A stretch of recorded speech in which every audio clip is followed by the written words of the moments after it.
ආයුබෝවන් දුවේ පුතේ.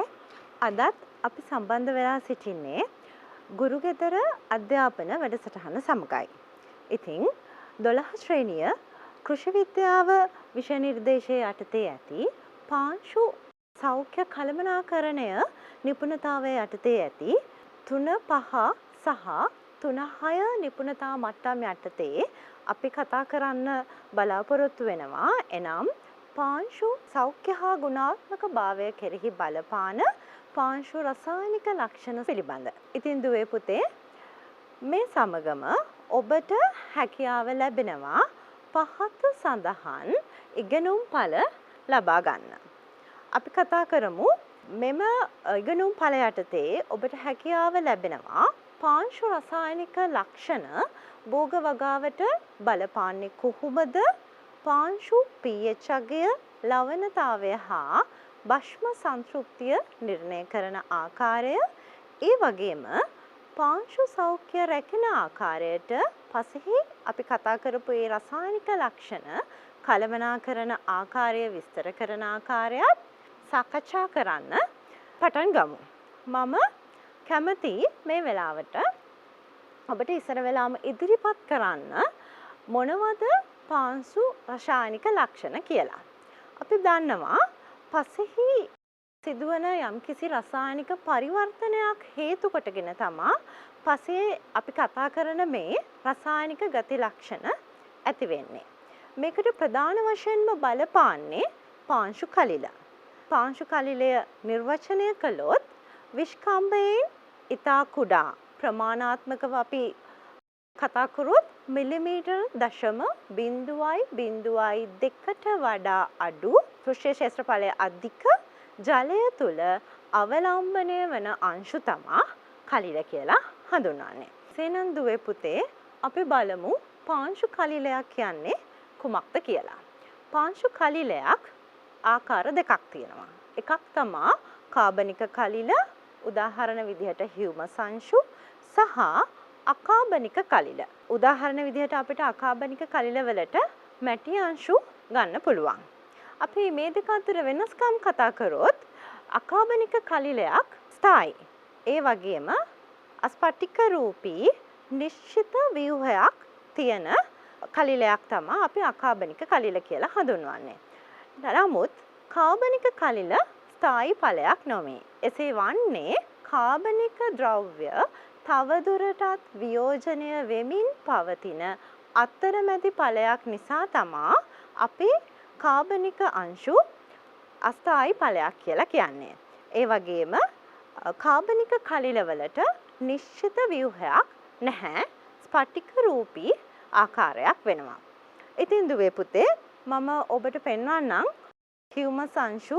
මම හිතන්නේ ඔබට පැහැදිලි ඇති කාබනික සහ අකාබනික කලිල වලට උදාහරණ. අපි බලමු ඇයි මේ කාබනික කලිල කොහොමද රසායනික ලක්ෂණ ඇති කරන්නේ කියලා. දන්නවද පුදුවේ පුතේ දැන් කාබනික කලිලයක හැම කාබනික කලිලයක්ම ඍණාරෝපිතයි. මේ ඍණාරෝපිත බව නිසා පාංශු කලිලයකට හැකියාවක් ලැබෙනවා අයන රඳවා ගන්න. අන්න ඒ නිසා මේ පාංශු කලිල වල තියෙන මේ අයන රඳවා ගැනීමේ හැකියාව නිසා පාංශු කලිල මගින් මේ අපි කතා කරන්න සූදානම් වෙන පාංශු රසායනික ලක්ෂණ ඇති කරනවා. අපි එහෙනම් බලමු අපේ විෂය නිර්දේශයේ යටතේ කතා කරන්න තියෙන පාංශු රසායනික ලක්ෂණ පිළිබඳව. අපිට කතා කරන්න තියෙනවා පාංශු රසායනික ලක්ෂණ 3ක් ගැන. එකක් තමයි පාංශු ප්‍රතික්‍රියාව, දෙවැනි එක පාංශු අයන හුවමාරුව සහ භෂ්ම සංතෘප්තිය කියන රසායනික ලක්ෂණ 3 පිළිබඳව අපි අද දවසේ කතා කරන්න සූදානම් වෙනවා. එහෙනම් දුවේ පුතේ අපි බලමු පාංශු ප්‍රතික්‍රියාව කියන්නේ කුමක්ද කියලා. අපි දන්නවා පාංශු ප්‍රතික්‍රියාව එහෙමත් නැත්නම් soil reaction කියන්නේ පසෙහි තියෙන ආම්ලික හෝ බාස්පික බව. ඉතින් දුවේ පුතේ අපි දන්නවා අපි සාමාන්‍ය පෙළ විද්‍යා විෂය නිර්දේශයේදීත් අපි ඉගෙන ගත්තා ආම්ලික හෝ බාස්මික බව බනින්නේ pH අගයෙන් කියලා. pH අගය නිර්වචනය කරනකොට දැන් pH අගය යම්කිසි ද්‍රාවණයක මැන්නොත් ඒ ද්‍රාවණයේ pH අගය. අපි දැන් කෘෂි විද්‍යාව පාංශු සෞඛ්‍ය කළමනාකරණය යටතේ කතා කරන්නේ පාංශු pH අගය. එහෙනම් අපි මනින්නේ පසේ pH අගය. ඒ හින්දා අපි පාංශු pH අගය නිර්වචනය කරොත් පාංශු ද්‍රාවණයේ ඇති ක්‍රියාකාරී හයිඩ්‍රජන් අයන සාන්ද්‍රණයේ ලඝු ගණක අගයේ පරස්පරය තමා පාංශු pH අගය. මේ සමීකරණයෙන් දැක්වෙන්නේ පාංශු pH අගය සඳහා දක්වන සමීකරණය. අපි බලමු පාංශු pH අගය. මම කියවනේ සාමාන්‍ය පෙළ විද්‍යා විෂය නිර්දේශයේ සිට අපි මේ මූලධර්මය ඉගෙන ගන්නවා. pH අගය බිඳුවේ සිට 14 කියන පරාසයක නිරූපණය කරනවා. අපි දන්නවා pH අගය 7 අවස්ථාව උදාසීන අවස්ථාවත් 7ට වඩා අඩු අවස්ථා ආම්ලික අවස්ථාවත් ඒ වගේම 7ට වඩා වැඩි. ඒ කියන්නේ 8 9 10 වගේ 14 දක්වා අවස්ථාව භාෂ්මික අවස්ථාවත් කියලා. ඉතින් දුවේ පාංශු pH අගය අනුව පාංශු ප්‍රතික්‍රියාව දක්වන ආකාරය. අපි බලමු විද්‍යාගාරයේදී පාංශු pH අගය නිර්ණය කරන්නේ කොහොමද කියලා. අපේ විෂය නිර්දේශය තුල අපිට පාංශු pH අගය නිර්ණය කරන ආකාර 4ක් ගැන කතා කරනවා. විශේෂයෙන්ම අපි අවධානය යොමු කරනවා pH අගය නිර්ණය කරන ආකාර 3ක් ගැන. එකක් pH කඩදාසි භාවිතයෙන් pH අගය නිර්ණය කිරීම, අනෙක් එක වර්ණ මිතික ක්‍රමය, එහෙමත් නැත්නම් BDH ක්‍රමය, තුන්වෙනි එක pH මීටර භාවිතය සහ අවසාන ක්‍රමය ලෙස දර්ශක භාවිතය. හොඳයි දුවේ පුතේ, අපි එහෙනම් බලමු pH කඩදාසි භාවිතයෙන් පාංශු pH අගය නිර්ණය කරන ආකාරය. එසේනම් අපි මේ සඳහා මුලින්ම අවශ්‍ය වෙනවා පස් සාම්පලයක්. අපිට pH අගය නිර්ණය කරන්න අවශ්‍ය වෙන පස් සාම්පලයක් අරගෙන හොඳින් කුඩු කර මිලිමීටර් 2 පෙනේරයකින් හලා ග්‍රෑම් 20ක් කිරාගෙන මේ පස් සාම්පලය බීකරයකට දමා ගන්නවා.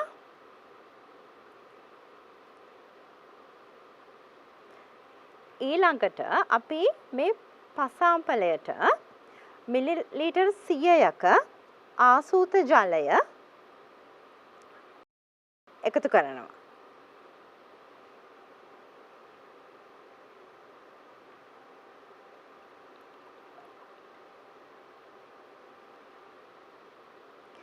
ආසූත ජලය එකතු කරගත් පස් සාම්පලය අපි වීදුරු කූරක් ආධාරයෙන් මිනිත්තු 1ක් පමණ හොඳින් මිශ්‍ර කරනවා.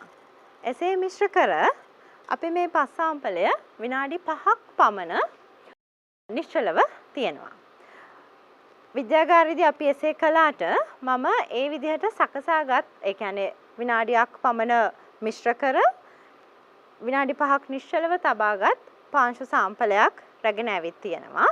එහි ඉහළ කොටසේ ඇති ද්‍රාවණයට pH කඩදාසියක් එක් කරලා අපි බලනවා කොහොමද පාංශු pH අගය අනුව මේ කඩදාසියේ වර්ණය වෙනස් වෙන්නේ කියලා. අපි බලමු එහෙනම් වර්ණය වෙනස් වීම.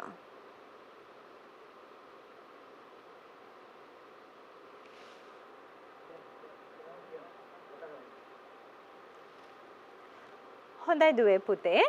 එසේනම් මේ විදිහට වර්ණ වෙනස් වීම අපි pH වර්ණ සටහනත් සමග සංසන්දනය කර pH කඩදාසියේ වර්ණ වෙනස් වීම අපි pH අගය සොයා ගන්නවා.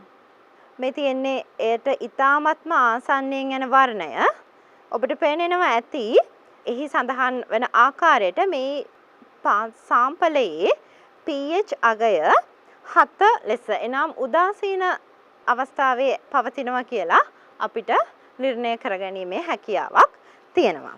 ඉතින් දුවේ පුතේ, අපේ පියවරවල් පිළිබඳව කතා කළොත් මිලිමීටර් 2 පෙනේරයකින් හලාගත් පස් නියදියකින් ග්‍රෑම් 20ක් බිකරයකට දමා එයට ආසුත ජලය මිලිලීටර් 100ක් එකතු කර මිනිත්තු 1ක් හොඳින් කලතලා මිනිත්තු 5ක් පමණ නිශ්චලව තබලා ඊළඟට pH කඩදාසි අරගෙන පාංශු ද්‍රාවණයේ ඉහළ කොටසේ තියෙන දියරියෙන් තෙමා එහි pH කඩදාසි වල සිදුවන වර්ණ වෙනස අනුව pH අගය නිර්ණය කරන ආකාරය මම හිතනවා ඔබට පැහැදිලි ඇති කියලා. අපි pH අගය නිර්ණය කරන දෙවන ක්‍රමය ලෙස වර්ණ මිතික එහෙම නැත්නම් BDH ක්‍රමය ගැන සාකච්ඡා කරමු. BDH ක්‍රමය එහෙම නැත්නම් වර්ණ මිතික ක්‍රමය භාවිතයෙන් pH අගය නිර්ණය කිරීමේදී අපි මුලින්ම අපිට pH අගය නිර්ණය කිරීමට අවශ්‍ය වෙන පස් සාම්පලය වයනය සොයා ගන්නවා. අපි සොයාගත් වයනය සහිත දැන් අපි දන්නවා මේ සාම්පලයේ වයනය මෙන්න මේ ආකාරය වෙනවා කියලා. වැලි, ලෝම හෝ මැටි ආකාරයෙන් පවතින වයනය සහිත පස් සාම්පලයෙන් තුනෙන් එකක් අරගෙන මෙන්න මේ වගුවේ ආකාරයට මේ සඳහා යොදා ගන්නවා බේරියම් සල්ෆේට් සහ පස් ප්‍රමාණය යොදාගන්නේ මෙන්න මේ අනුපාතයෙන් තමයි. ඉතින් දුවේ පුතේ දැන් අපි BDH නලය රැගෙන මුලින්ම BDH නලයේ පහළ කෙළවරේ ඇබය වසා හිතන්නකෝ අපි ගත්ත පස් සාම්පලයේ වැලි වයනයක් තියෙන පස් සාම්පලයක් කියලා. එතකොට අපි බේරියම් සල්ෆේට් ද්‍රාවණයෙන් අඟල් භාගයක් පමණ බේරියම් එකර පස් සාම්පලෙන් වැලි වයනයක් සහිත පස් සාම්පලෙන් අඟල් 1.5ක් එක් කරනවා. ඊළඟට අපි දන්නවා මේ BDH නලයේ පහළ අනුක්‍රමික ලක්ෂය දක්වා ආසූත ජලය එක් කරනවා. ඊළඟට BDH සාවර්ත දර්ශකය අපි එක් කරනවා ඉහළ අනුක්‍රමික ලක්ෂය දක්වා. ඊට පස්සේ නලයේ ඉහළ කෙළවරත් ඇබයෙන් වසා මෙම BDH නලය හොඳින් සෙලවීමකට ලක් කරනවා. ඒ කියන්නේ මේ ද්‍රාවණය හොඳින් මිශ්‍ර වූ පසු BDH නලය අපි ස්වල්ප වේලාවක් නිශ්චලව තියනවා පාංශු ද්‍රාවණය නිශ්චල වීමට සඳහා. ඉතින් දුවේ පුතේ එසේ ස්වල්ප වේලාවක් නිශ්චලව තබා ගත්තට පස්සේ pH නලයේ ඉහළ කෙළවරේ දක්වන ඒ කියන්නේ දැන් පාංශු ද්‍රාවණයෙන් බේරියම් සල්ෆේට් සමග මිශ්‍ර වීමෙන් පසුව ඔබට දැක ගන්න පුළුවන් මෙහි පාංශු ද්‍රාවණයේ වර්ණය වෙනස් වීම. අන්න ඒ වර්ණය BDH වර්ණ සටහනත් එක්ක ගලපලා අපි තීරණය කරනවා එම පාංශු ද්‍රාවණයේ pH අගය. ඊළඟට අපි බලමු පාංශු pH අගය නිර්ණය කරන තුන්වන ක්‍රමය. ඒ සඳහා අපි යොදා ගන්නවා pH මීටරය. pH මීටරය කියන්නේ ඉලෙක්ට්‍රෝනික pH මීටරය තමයි අපි මේ සඳහා යොදාගන්නේ. ඔබට පෙනෙනවා මෙහි රූප සටහනක් මේ තමයි ඉලෙක්ට්‍රෝනික pH මීටරය. ඔබට පේනවා ඇති එහි ඉහළ බොත්තමක් තියෙනවා pH මීටරයේ on off බොත්තම පහළ ආංක ශෝධන එහෙම නැත්නම් කැලිබ්‍රේෂන් pH අගය කැලිබ්‍රේෂන් කරන බොත්තමත් ඔබට පැහැදිලිව දැක්නට ලබා ගන්න පුළුවන් ඇති. ඊළඟට අපි pH මීටරය භාවිතයෙන් ද්‍රාවණයක pH අගය සෙවීමේදී අත්‍යවශ්‍යම කළ යුතු පියවරක් තියෙනවා. ඒ තමයි ආංක ශෝධනය.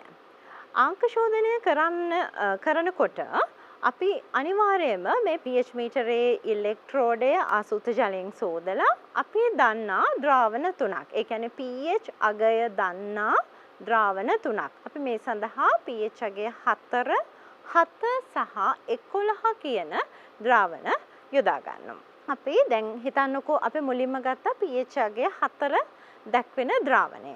ඒ ද්‍රාවණයට pH මීටරයේ ඉලෙක්ට්‍රෝඩය ආසූත ජලයෙන් සෝදා ඇතුළු කරනවා. ඇතුළු කරලා එහි අර මං කියවනේ ආංක ශෝධන බොත්තමක් තියෙනවා කියලා. ඒ කැලිබ්‍රේෂන් බොත්තම ප්‍රෙස් කරගෙන ඉන්නවා pH අගය 4 දක්වා මෙහි අගය සටහන් වන තුරු. ඊළඟට නැවත pH මීටරය එළියටගෙන මේ ඉලෙක්ට්‍රෝඩය ආසූත ජලයෙන් සෝදා ඊළඟ ද්‍රාවණය, ඒ කියන්නේ pH අගය 7 ලෙස දැක්වෙන ද්‍රාවණයට අර විදිහටම ඉලෙක්ට්‍රෝඩය ඇතුළු කරනවා. නැවත කැලිබ්‍රේෂන් බටන් එක ප්‍රෙස් කරගෙන ඉන්නවා.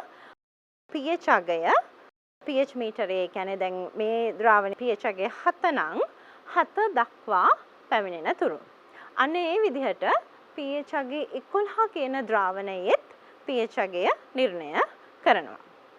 මේ විදිහට 7, 4, 11 කියන ද්‍රාවණ තුනේම pH අගය නිර්ණය කළාට පස්සේ තමයි අපිට අවශ්‍ය පාංශු ද්‍රාවණයේ pH අගය නිර්ණය කරන්නේ. ඒ වගේම අවසාන ක්‍රමයේ විදිහට අපි කතා කරනවා දර්ශක භාවිතයේදී මේ සඳහා යොදා ගන්න පාංශු ද්‍රාවණයට දර්ශක බිඳු 2 3ක් එක් කිරීමෙන් සිදුවන වර්ණ විපර්යාසයේ අනුව අපිට පුළුවන් pH අගය නිර්ණය කරන්න. ඉතින් දුවේ පුතේ දැන් pH අගය නිර්ණය කරන්නේ ඇයි? ඇයි අපිට pH අගය දැනගන්න ඕනේ? හැම වෙලාවෙම pH අගය නිර්ණය කිරීමේ වැදගත්කම මොකක්ද කියලා අහුවොත් පළවෙනියටම අපි pH අගයෙන් හොයන්නේ මොකක්ද? pH අගයෙන් හොයන්නේ පසේ ආම්ලිකතාවය, එහෙමත් නැත්නම් බාස්මිකතාවය. එහෙම නැත්නම් අපි කතා කරනවා ශාරීයතාවය. පසේ බාස්මික හෝ ආම්ලිකතාවය පිළිබඳ දැනගන්න, එහෙමත් නැත්නම් අවබෝධයක් ලබා ගන්න අවශ්‍ය වෙනවා. ඇයි අපිට පසේ ආම්ලික හෝ බාස්මිකතාවය පිළිබඳ අවබෝධයක් අවශ්‍ය වෙන්නේ? කෘෂි විද්‍යාව කියන්නේ ව්‍යවහාරික විද්‍යාවක්. අපි හැමදාම තියරි එක ඉගෙන ගන්නවා, අපි ඒක ඇප්ලයි කරන්න ඕනේ. ඒකයි, ඒ කියන්නේ කොහෙට හරි යොදා ගන්න ඕනේ. අපි මේ ඉගෙනගත්තු තියරිය pH අගය අපි නිර්ණය කරනවා, අපි හොයා ගන්නවා මේ පස ආම්ලිකයි, එහෙම නැත්නම් බාස්මිකයි. එහෙනම් අපි යොදා ගන්නවා අපි මේ භෝග වගා කරන්න යන ක්ෂේත්‍රය ආම්ලිකද බාස්මිකද කියලා. එහෙම හොයාගත්තොත් තමයි අපිට ඊළඟ පියවර, ඒ කියන්නේ ආම්ලික නම් ආම්ලිකතාවයට ප්‍රතිකාර යොදන්නත්, බාස්මික නම් බාස්මිකතාවයට ප්‍රතිකාර යොදන්නත් හැකියාවක් ලැබෙන්නේ. පසේ පෝෂක සුලභතාවය පිළිබඳ අවබෝධයක් ලබා ගන්න. ඇයි අපිට පෝෂක සුලභතාවය පිළිබඳ අවබෝධයක් ලබා ගන්න අවශ්‍ය වෙන්නේ? අපි යන්නේ භෝග වගාව සිද්ධ කරන්න. භෝග වගාව සිද්ධ කරන්න යනකොට අපිට අවශ්‍ය වෙනවා හොඳ අස්වැන්නක් ලබා ගන්න. හොඳ අස්වැන්නක් ලබා ගන්න නම් පසේ පෝෂක සුලභව නැත්තම් අපිට අපි බලාපොරොත්තු වෙන අරමුණට යන්න බෑ. අන්න ඒ නිසා මේ පසේ පෝෂක සුලභතාවය කෙසේද කියලා අවබෝධයක් ලබා ගැනීමට අවශ්‍ය වෙනවා. ඊළඟ කාරණාව විදිහට පාංශු ශුද්‍රජීවීන්ගේ ක්‍රියාකාරීත්වය. ඔබ දන්නවා ඇක්ටිනෝමයිසිටිස්, ඒ වගේම සමහර බැක්ටීරියාවන්ගේ ක්‍රියාකාරීත්වය ආම්ලික අවස්ථාවේදී, කියන්නේ pH අගය 5.3ට වඩා අඩු වුණාම ඒගොල්ලන්ගේ ක්‍රියාකාරීත්වය අඩපණ වෙනවා. ඒ කියන්නේ පාංශු ජීවීන්ගේ ක්‍රියාකාරීත්වය අඩු වුණාම අපිට සමහර ක්‍රියාවලිය, ඒ කියන්නේ ස්වභාවික නයිට්‍රීකරණ, කාබනීකරණය වැනි ක්‍රියාවලි පසේ සිදු වෙන්නේ නැහැ. ඒ නිසා අපිට මේ පාංශු pH අගය නිර්ණය කිරීම ඉතාම වැදගත් වෙනවා. හොඳයි පුතේ.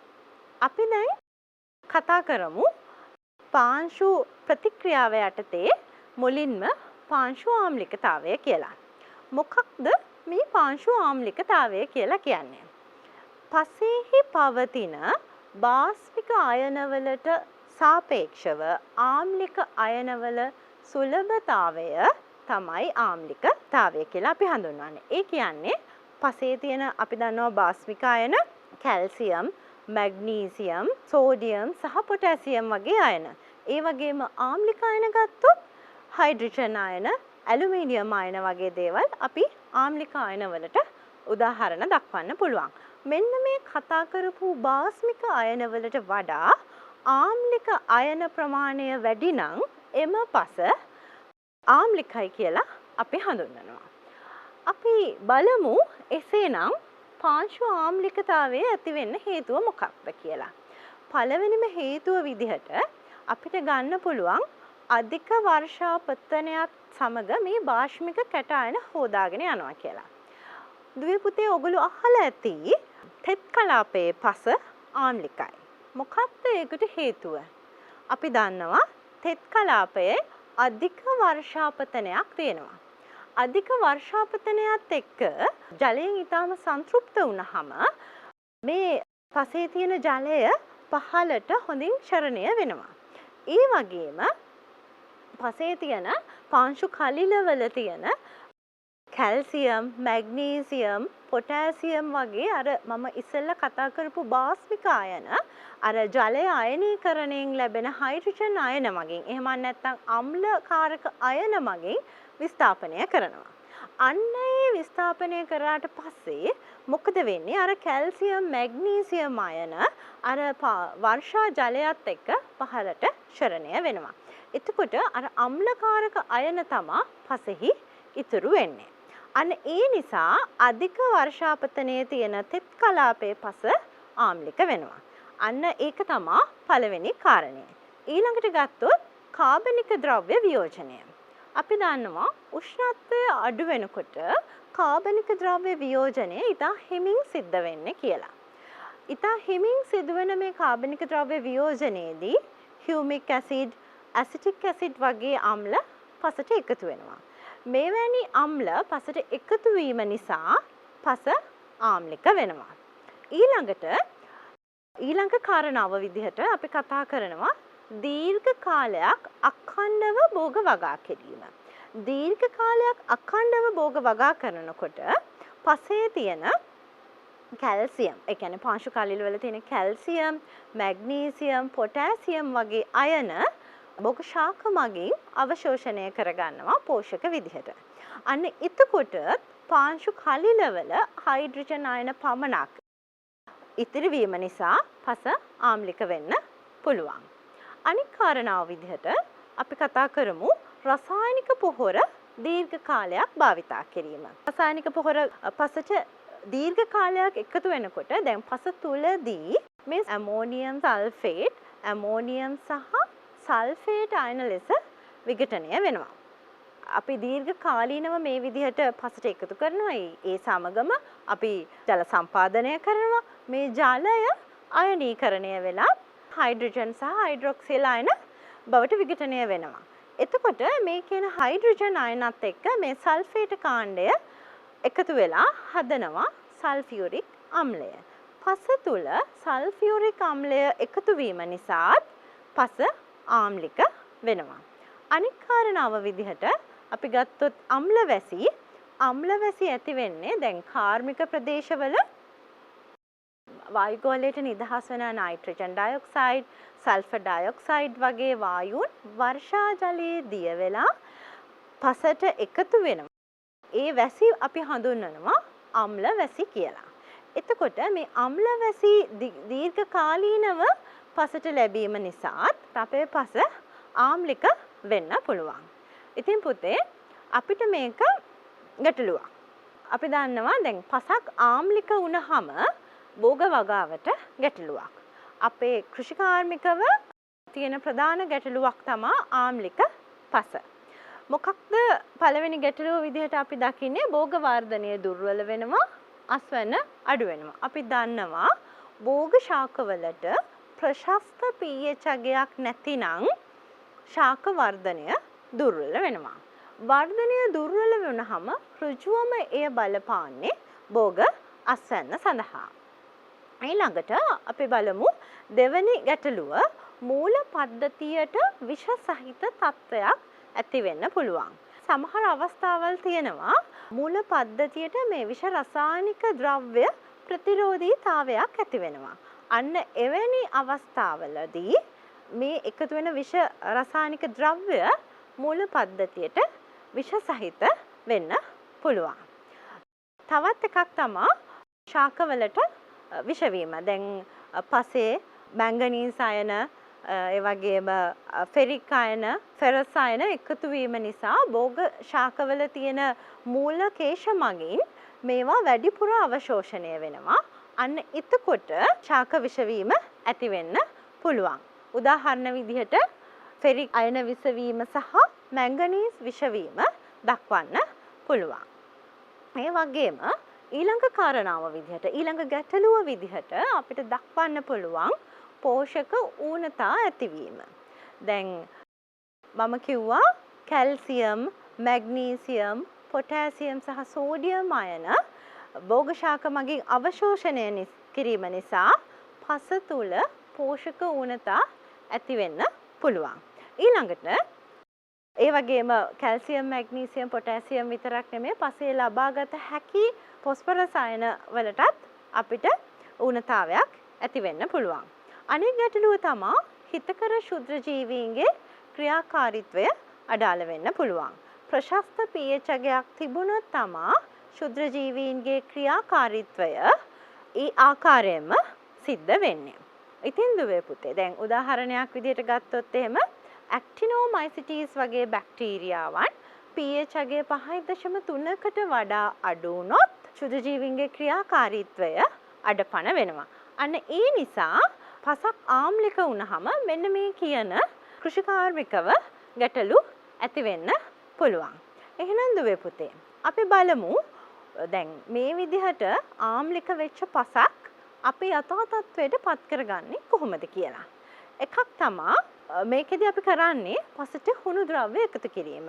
උදාහරණ විදිහට අලු හුණු, දිය ගැසූ හුණු, හුණු, ඩොලමයිට් වගේ දේවල් පසට එකතු කරගන්න පුළුවන්.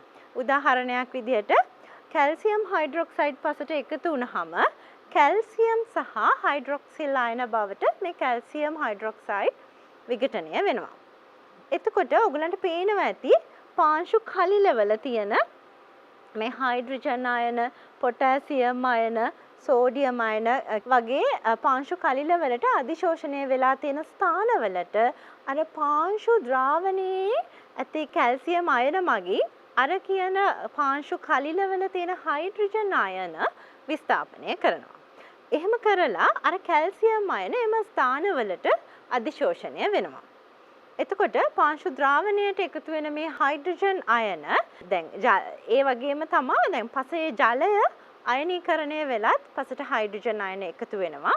මේ කියන මේ හැම ආකාරයකින්ම එකතු වෙන මේ හයිඩ්‍රජන් අයන හයිඩ්‍රොක්සිල් අයන මගින් උදාසීන කිරීම තමයි අපි ආම්ලික පසක් යථා තත්ත්වයට පත් කර ගැනීමේදී යොදාගන්නේ. අපි දැන් කතා කරා ආම්ලික බව ඊළඟට අපි කතා කරමු බාස්මිකතාව. එහෙමක් නැත්නම් පසේ ශාරීයතාවය. අපි දන්නවා pH අගය 7ට වඩා වැඩි නම් එම පස ශාරීයයි. එහෙම නැත්නම් බාස්මිකයි. බාස්මිකතාවය ඇති වෙන්න හේතුව තමයි සෝඩියම් අයන පාංශු කලිලවලට වැඩිපුර අධිශෝෂණය වෙලා තිබීම.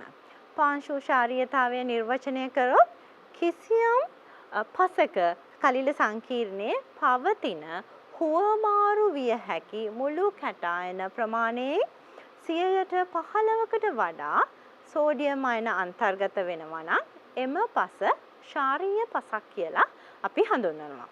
අපි ශාරීය පසක ලක්ෂණ ගත්තොත් එහෙම පළවෙනි ලක්ෂණයේ විදිහට අපිට දක්වන්න පුළුවන් pH අගය 8.5ට වඩා වැඩි.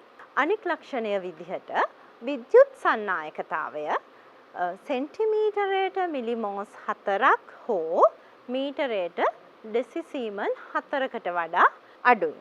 ඊළඟට මෙවැනි ශාරීය පසක විනිමය කළ හැකි සෝඩියම් අයන ප්‍රතිශතය 15%කට වඩා වැඩි. ඒ වගේම ශාරීය පසක් කලිල කැටි ගැසුණු ස්වභාවයකින් යුක්ත වෙනවා. අපි ගත්තොත් ශාරීය පසක දක්නට තියෙන කෘෂිකාර්මික ගැටලු පළවෙනිම දේ තමයි ශාරීය පසක් භෞතික ලක්ෂණ දුර්වලයි. මම ඔබට රූප සටහන් මගින් දක්වන්නම්. මේ බලන්න පුතේ පළවෙනිම රූප සටහනින් පෙන්වන්නේ ශාරීය පසක්. ඒ ශාරීය පසෙහි තියෙන්නේ කැටි ගැසුණු. එහෙමත් නැත්නම් දුර්වල පසක්. එතකොට එවැනි පසක සෝඩියම් අයන දැන් පාංශු කලිලවලට වැඩිපුරම අධිශෝෂණය වෙලා තියෙන්නේ මේ සෝඩියම් අයන. හැබැයි සෝඩියම් අයන වලට හැකියාවක් නැහැ එහි තියෙන ආරෝපණ සම්පූර්ණයෙන්ම උදාසීන කරන්න. එතකොට මොකද වෙන්නේ මේ පාංශු කලිල එකිනෙකට විකර්ෂණය කරනවා. අන්න එකිනෙකට විකර්ෂණය කිරීම නිසා තමයි මෙන්න මේ පාංශු කලිලවල මෙන්න මේ අපි සඳහන් කරන දුර්වලතාවය. එහෙම නැත්නම් මේ එකිනෙකට කලිල ස්වභාවයකින් යුක්ත පසක් හැදෙන්නේ. අන්න ඒ නිසා මෙවැනි පසක් කෘෂිකාර්මිකව තාම ගැටලු සහගතයි. ඒ කියන්නේ මෙවැනි පසක භෝග වගාව සිද්ධ කරන්න අපහසුයි. ඒ නිසා අපිට සිද්ධ වෙනවා මෙවැනි පසක් නැවත යථා තත්වයට පත් කරගන්න. උදාහරණයක් විදිහට ගත්තොත් අපි ශාරීය පසක් යථා තත්වයට පත් කරගන්නකොට ඒකට යොදාගන්නේ කැල්සියම් සල්ෆේට් එහෙම නැත්නම් ජිප්සම්. ඒකෙදි දෙවැනි පියවර විදිහට අපි ජලය බැඳ තබනවා. අපි මේ යොදා ගන්නා කැල්සියම් සල්ෆේට් පස තුලදී කැල්සියම් අයන සහ සල්ෆේට් අයන බවට විඝටනය වෙනවා. ඊළඟට අර පාංශු කලිලවල මම සඳහන් කරා දැන් වැඩිපුරම අධිශෝෂණය වෙලා තියෙන සෝඩියම් අයනනේ. එතකොට මේ අර කැල්සියම් අයන මගින් පාංශු කලිලවල තියෙන මේ සෝඩියම් අයන විස්ථාපනය කරනවා. විස්ථාපනය කරලා අර පාංශු කලිලවලට ඒ සෝඩියම් අයන අධිශෝෂණය වෙලා තියෙන ස්ථානවලට අර කැල්සියම් අයන ගිහිල්ලා අධිශෝෂණය වෙනවා. එතකොට දැන් පාංශු කලිලවලින් නිදහස් වෙච්ච මේ සෝඩියම් අයන පාංශු ද්‍රාවණයට එකතු වෙනවා. ඊළඟට අපේ ශාරීය පසක් යථා තත්ත්වයට පත් කරගන්න කොට කරන දෙවන පියවර තමයි ජලය බැඳ තබා ගැනීම. මෙහිදී අපි ජලය බැඳ තබා ගත්තාම සිද්ධ වෙන්නේ අර පසට එකතු වෙච්ච සෝඩියම් අයන පසට එකතු කරානේ අපි කැල්සියම් සල්ෆේට්. එතකොට කැල්සියම් සල්ෆේට් විඝටනය වෙලා පාංශු ද්‍රාවණයේ සල්ෆේටක් දැන් තියෙනවා. අර පාංශු කලිල වලින් නිදහස් වෙච්ච සෝඩියම් අයනයි ජිප්සම් වලින් නිදහස් වෙච්ච සල්ෆේටයි එකතු වෙලා සෝඩියම් සල්ෆේට පාංශු ද්‍රාවණය තුල හැදෙනවා. අන්නේ සෝඩියම් සල්ෆේට ශරණය කර ගැනීමට සමා අපි ජලය බැඳ තබන්නේ. එහෙනම් දුවේ පුතේ ඊළඟට අපි බලමු පාංශු ලවණතාවය පිළිබඳ. අපි දන්නවා පාංශු ද්‍රාවණයක් හැදෙන්නේ පසේ අවකාශවල තියෙන ජලය සහ විවිධ වායූන් ඒ වගේම ලවණ දියවීමෙන් තමයි මේ පාංශු ද්‍රාවණයක් හැදෙන්නේ. මෙන්න මේ පාංශු ද්‍රාවණයේ දිය වෙලා තියෙන ලවණ ප්‍රමාණය එහෙමත් නැත්නම් ලවණ සාන්ද්‍රණය එම පසේ ජීවීන් ගත්තහම ශාක හෝ සතුන්ට දරාගත හැකි මට්ටමට වඩා ඉක්මවා පැවතීම තමයි අපි පාංශු ලවණතාවය කියලා හඳුන්වන්නේ. අපි බලමු එහෙනම් කොහොමද පාංශු ලවණතාවය ඇති වෙන්න හේතුව. ලවණ සහ ශාරීය පසක් ඇති වෙන්න හේතු. පළවෙනිම කාරණාව විදිහට අපි සාකච්ඡා කරනවා වියලි කලාපයේ ඉතා අඩු වර්ෂාපතනයක් සහිත ප්‍රදේශවල ලවණ මතු පිට කලාපවල එක්රැස් වීම. ඒකට වෙන්න හේතුව තමයි අපි දන්නවා වියලි කලාපයේ ඉතා අඩු වර්ෂාපතනයක් තියෙන්නේ. අන්න එතකොට මෙම කලාපවල වර්ෂාපතනය අඩු නිසා පසෙහි ජලය සංතෘප්ත වෙලා නැහැ. ඒක හින්දා මේ ජලය පහළට ශරණය වෙනවා නම් උඩ එකතු වෙන ඒ කියන්නේ මතු පිට කලාපවල එකතු වෙන මේ ලවණ ජලයත් සමග ශරණය වෙනවා. නමුත් මෙම කලාපයේ අඩු වර්ෂාපතනයක් තියෙන නිසා මේ ලවණ පසේ මතු පිට රැඳෙනවා. සාමාන්‍යයෙන් අපි ලවණ පසක් ගත්තොත් මේ ලවණ උඩ කබොල්ලක් වගේ තමා බැඳිලා තියෙන්නේ. ඊළඟ කාරණාව විදිහට මාතෘ පාෂාණය ජීර්ණය වෙද්දී ලවණ නිදහස් වීම ගන්න පුළුවන්. දැන් හිතන්න දුවේ පුතේ මාතෘ පාෂාණය විදිහට උදාහරණයක් විදිහට අපි හුණුගල් යොදාගත්තා කියලා. දැන් හුණුගල් සහිත පසක් හුණුගල් මාතෘ පාෂාණය විදිහට තියෙද්දී ඒක ජීර්ණය වෙනකොට එයින් ලවණ වර්ග පසට එකතු වෙනවා. අන්න එවැනි පසක් ලවණ සහිත පසක් වෙන්න පුළුවන්. ඊළඟ කාරණාව තමයි භූගත ජල මට්ටම ඉහළ යාම. ඒකත් ඔය වියලි අර්ධ ශුෂ්ක පළාත්වල පාංශු ජලය, ඒ කියන්නේ භූගත ජලය ඉහළට එනවා. අන්න එතකොට පාංශු ලවණත් ඇවිල්ලා ඉහළ ස්තරවල රැඳෙනවා. අන්න ඒක නිසාත් ලවණ සහ ශාරීය පස් ඇති වෙන්න හේතුවක් වෙනවා. අනික් කාරණාව විදිහට මුහුද ගොඩ ගැලීම. අපි දන්නවා මුහුදු ජලය ලවණ මිශ්‍රයි. මුහුද ගොඩ ගැලීම් ඒ වගේම මුහුදු සුළං එක්ක මේ ගොඩබිමට ඇදී එන ජලය ගොඩබිම පසේ රැඳීම නිසාත් පස ලවණ අධික වෙන්න පුළුවන්. ඊළඟට ගත්තොත් ලවණ සහිත වාරි ජල භාවිතය. ඒ කියන්නේ කිසිම සැලසුමකින් තොරව ලවණ මිශ්‍ර ජලය දිගින් දිගටම ශේෂ්ත්‍රයට සම්පාදනය කළොත් එම ලවණ මිශ්‍ර ජලය පසට එක්වීම නිසා එහෙම නැත්නම් ශේෂ්ත්‍රයට එක්වීම නිසා එවැනි පසක් ලවණ සහාරීය පසක් වෙන්න පුළුවන්. ඒ වගේම රසායනික පොහොර අධිභාවිතය. අපි දන්නවා දැන් අධික ලෙස රසායනික පොහොර දීර්ඝ කාලයක් භාවිතා කිරීම නිසාත් පස ලවණ සහ ශාරීය පසක් ඇති වෙන්න හේතුවක් වෙනවා. ඉතින් දුවේ පුතේ අපි බලමු දැන් මේ ලවණ පසක දකින්න පුළුවන් ගැටලු මොනවාද කියලා. එකක් තමයි දැන් අපි කියන්නේ ලවණ සහිත පසක් කියන්නේ ලවණ සාන්ද්‍රණය වැඩිනේ. එතකොට ලවණ සාන්ද්‍රණය වැඩි කියන්නේ පසේ තියෙන ශාක මුල්වල තියෙන ලවණ සාන්ද්‍රණය අඩුයි. ඒ කියන්නේ මුල තුල ජල සාන්ද්‍රණය වැඩි. ඒ වගේම පාංශු ද්‍රාවණයේ ජල සාන්ද්‍රණය වැඩි. අපි දන්නවා සාන්ද්‍රණ අනුක්‍රමන මූලධර්මය අනුව ජල සාන්ද්‍රණය වැඩි තැන සිට අඩු තැනට ජලය ගමන් කරනවා. ඒ කියන්නේ බාහිරාශෘතිය මගින් ශාක මුල් වල සිට පාංශු ද්‍රාවණයට ගමන් කරනවා.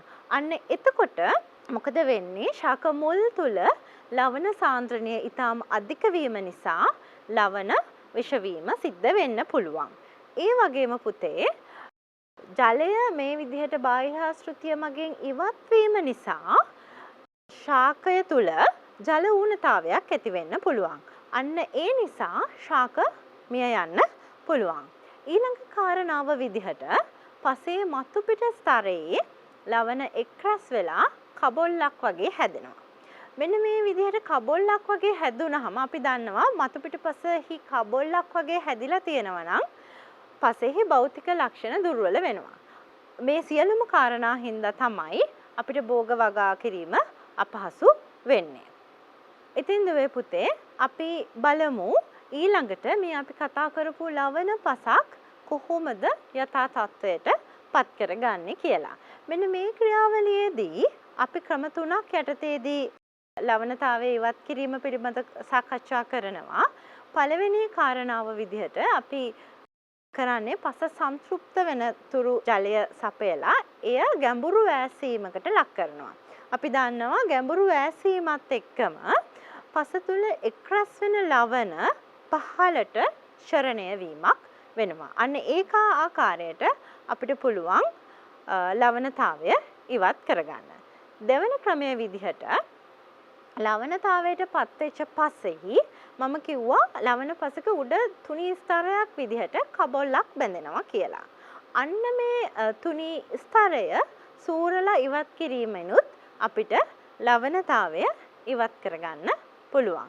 ඊළඟ කාරණාව විදිහට අපිට ලවණ සෝදා හැරීම යොදා ගන්න පුළුවන්.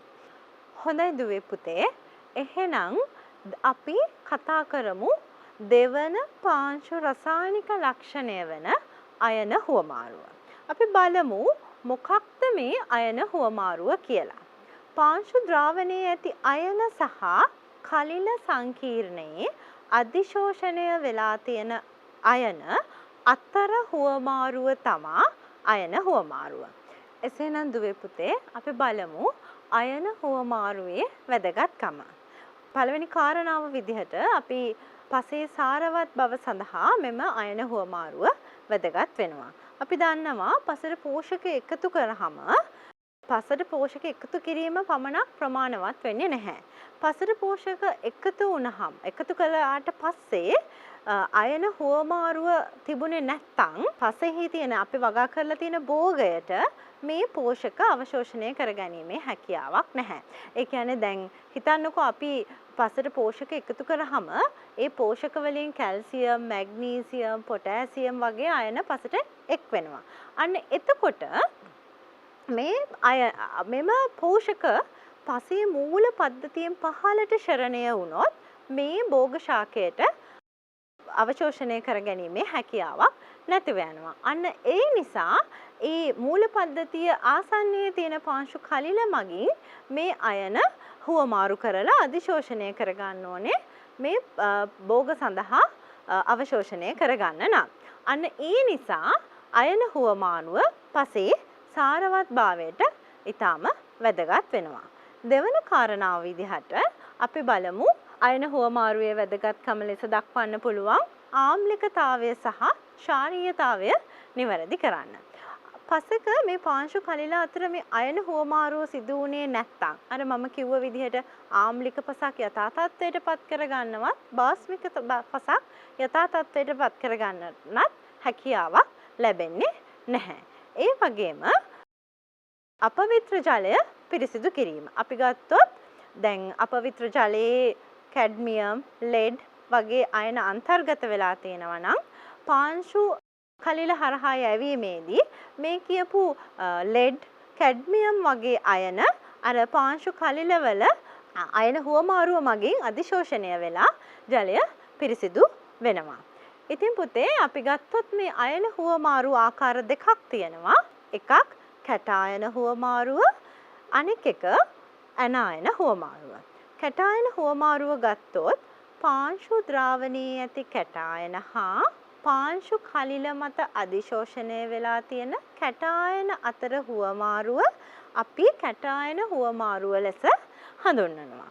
ඒ වගේම ඇනායන හුවමාරුව ගත්තොත් පාංශු කලිලවල ඇනායන අවශෝෂණය හෝ මුදා හැරීම තමයි අපි ඇනායන හුවමාරුව ලෙස දක්වන්නේ. සාමාන්‍යයෙන් ඇනායන හුවමාරුව සිද්ධ වෙන්නේ කැටායන හුවමාරුව අඩුවෙන්ම සිද්ධ වෙන කලිලවල. අපි දන්නවා යකඩ, ඇලුමිනියම් වගේ බහු ආරෝපිත ධන අයනවල හයිඩ්‍රොක්සිල් කාණ්ඩයක් තියෙනවා. මෙම කොටස පාංශු ද්‍රාවණයේ තියෙන සල්ෆේට්, ෆොස්ෆේට් වගේ ඇනායන සමග තමයි හුවමාරු වෙන්නේ. ඉතින් පුතේ අපි බලමු ඊළඟට අයන හුවමාරුව යටතේ ඇති කැටායන හුවමාරු ධාරිතාව පිළිබඳ යම්කිසි අවබෝධයක් ලබා ගන්න.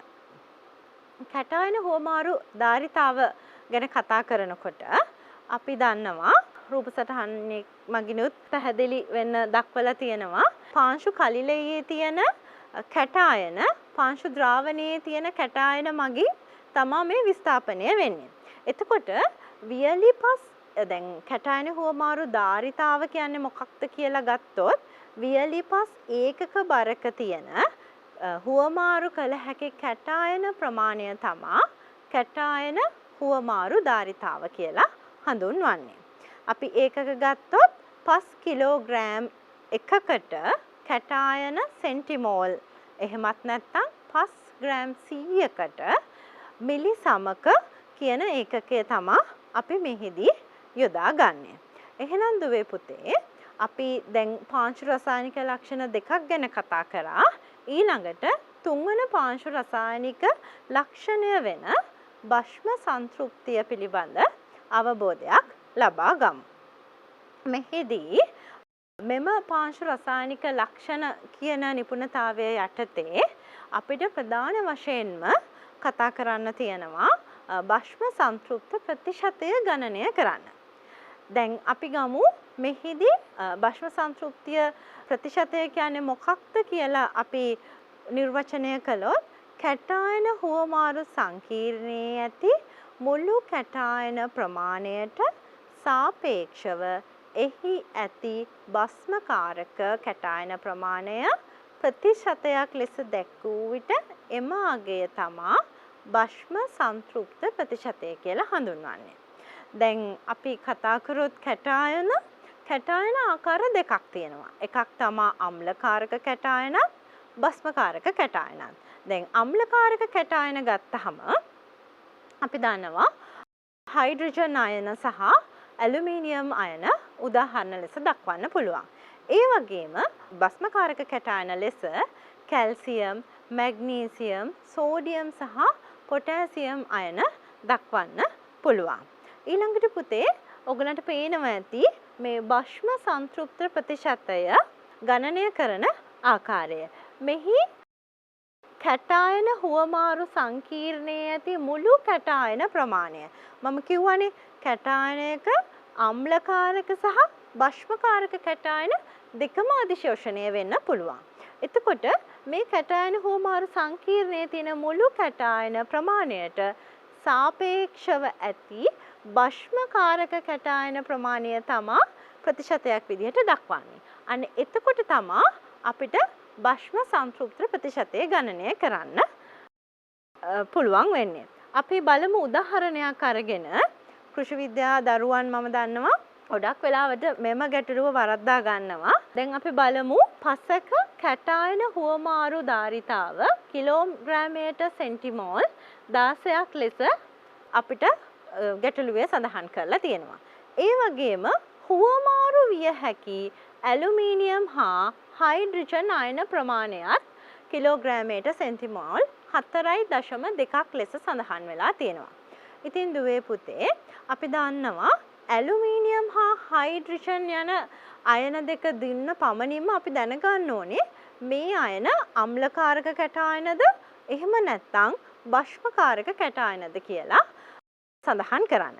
අපි දන්නවා ඇලුමිනියම් සහ හයිඩ්‍රජන් අයන අම්ලකාරක කැටායන වෙනවා. එසේනම් අපිට හොයාගන්න ඕනේ මෙම කලිල සංකීර්ණයේ තියෙන භස්මකාරක කැටායන ප්‍රමාණය. අපිට පුළුවන් දැන් මුළු කැටායන ප්‍රමාණය දන්නවා, අම්ලකාරක කැටායන ප්‍රමාණය දන්නවා. එහෙනම් සරල සුළු කිරීමකින් පසේ තියෙන භස්මකාරක කැටායන ප්‍රමාණය ගණනය කරන්න. ඔබට පේනවා එය කිලෝග්‍රෑමයට සෙන්ටිමෝල් 11.8ක් ලෙස දක්වලා තියෙනවා.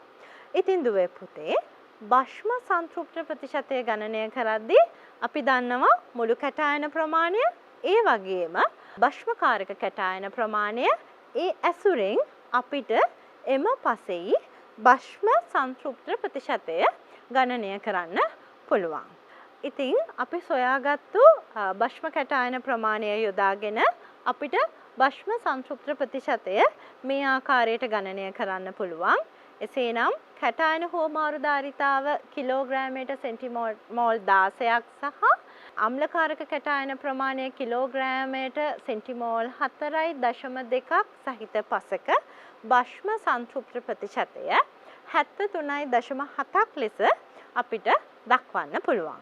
එසේනම් දුවේ පුතේ අපි බලමු මෙන්න මේ භස්ම සංතෘප්ත ප්‍රතිශතය පිළිබඳ අවබෝධයේ තියෙන වැදගත්කම. අපි කුමක් සඳහාද මේ භස්ම සංතෘප්ත ප්‍රතිශතය ගණනය කරන්නේ කියලා.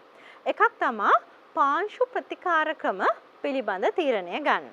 ඒ කියන්නේ දැන් අපිට සඳහන් කරොත් අපස්ම සංතෘප්තිය අඩු පසක් නිසරුයි නම් අපි ඒ පසට පොහොර එක් කරන්න ඕනේ කියලා අපි දන්නවා. අන්න ඒ විදිහට අපි පසක් ගත්තාම ඒ පසට සිදු කරන්න ඕන ප්‍රතිකාරය කුමක්ද කියලා, ඒ කියන්නේ ගැටලු සහිත පසක් නම් සිදු කළ යුතු ප්‍රතිකාරය කුමක්ද කියලා තීරණය කරගන්න පුළුවන් වෙනවා.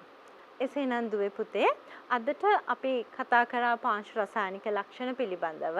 නැවතත් මෙවැනිම වැඩසටහනකින් හමු වන තුරු ඔබට සුබ දවසක්. ආයුබෝවන්.